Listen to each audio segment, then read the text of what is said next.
ఇక్కడ బ్రహ్మశబ్దానికి అర్థం ఏమిటి? ఎదగటం. ఏం ఎదుగుతుందంటే సృష్టి ఆరంభం నుండి సృష్టి అంతం దాకా సృష్టి ఒకేలాగా ఉంటుంది. అది స్పష్టమైన రచనగా ఉంది. స్పష్టంగా అపరాపరా ప్రకృతులు సృష్టిలో ఉన్నాయి. అపరాప్రకృతి అంటేనేమో పంచమహాభూతాత్మక సృష్టి. పరాప్రకృతి అంటే జీవులందరూ, ప్రాణికోటి అంతా పరాప్రకృతి. ఇవి సృష్టి ఆరంభం నుండి సృష్టి అంతం వరకు అంతే స్పష్టంగా ఉన్నాయి, ఏం మారదు. కానీ అమీబా దగ్గర ఉన్న జీవుడు, అమీబా అవగాహనలో ఉన్న జీవుడు బ్రహ్మం అవుతాడు. ఎదిగింది ఎవరు? సృష్టి పోయిడా? తాను ఎదిగాడు. తాను ఎదుగుతాడు కానీ సృష్టి ఎప్పుడు ఎదగటం అంటూ ఏముండదు దానికి. తాను ఎదిగి సృష్టి ఎదిగింది అంటాడు. ఇప్పుడు ఒక నాస్తికుడు ఉన్నాడు అనుకోండి, ఒకప్పుడు దేవుడు ఉన్నాడని నమ్మడు, వాడికి దేవుడు ఉన్నాడన్న విశ్వాసం ఉండదు. ఎప్పుడో ఒకప్పుడు ఏదో ఒక అంశంలో వాడికి గుర్తింపు వచ్చి దేవుడు మహిమ తెలుసుకున్నాను అంటాడు.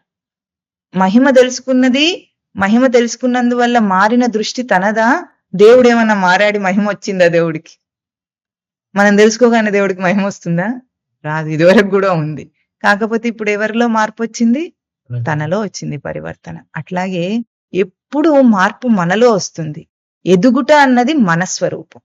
బ్రహ్మస్వరూపం అంటే జీవుడిది బ్రహ్మస్వరూపం. ముందు భౌతిక దేహ దృష్టిని కాస్త వదిలేస్తే, భౌతిక విషయ దృష్టిని కాస్త వదిలేస్తే ఎదుగుతున్న స్వరూపం తనకు అర్థమవుతుంది. ఎందుకు? ఎదిగేది ఎప్పుడు దేహం కాదు. దేహం ఏమవుతుంది? పెరుగుతుంది. ఏమవుతుంది? పెరుగుతుంది. శైశవ, బాల్య, కౌమార, యవ్వన, వార్ధక్య దశలు. ఇది పెరిగే రూపం. ఆ వార్ధక్యం తర్వాత చచ్చిపోతుంది. పెరిగిన దేహం చచ్చిపోతుంది తప్పనిసరిగా. కానీ ఎదిగిన బుద్ధి, మొన్న పిల్లలకి క్యాప్షన్ లా నేర్పించాం, పెరిగిన దేహం చనిపోతుంది, ఎదిగిన బుద్ధి ఎప్పటికీ ఉంటుంది. వాళ్ళకి రోజు అది నూరిపోయేట. అంటే దేహానికి, పెరిగే దేహానికి ఎదిగే బుద్ధికి తేడా ఉందా లేదా? ఉంది. ఇప్పుడు నేనెవరు? బుద్ధి స్వరూపం నేను గాని దేహ స్వరూపం నేదని కాదని ఎవరైతే తెలుసుకుంటాడో ముందు వాడికి ఎదుగుదల మొదలవుతుంది. అంటే తన బ్రహ్మస్వరూపపు ఆవరణలోకి తను ముందుగా ప్రవేశించాడు. ఈ ప్రవేశించిన వాడు ఇంకా ఎట్లా ఎదుగుతాడంటే గురురేవ పరం బ్రహ్మ. గురువుని అనుసరించినప్పుడు ఆ ఎదుగుదల అపరిమితంగా ఉంటుంది. ఎంత అపరిమితంగా ఉంటుందంటే ఊహించి ఉండడు తానెప్పుడు అట్లాంటి మార్పు తనలో జీవితంలో వస్తుందని.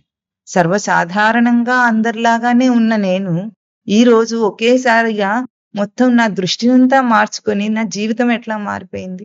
అది ఎట్లా అయింది? కేవలం గురువు మాట ద్వారా, గురువు బోధ ద్వారా.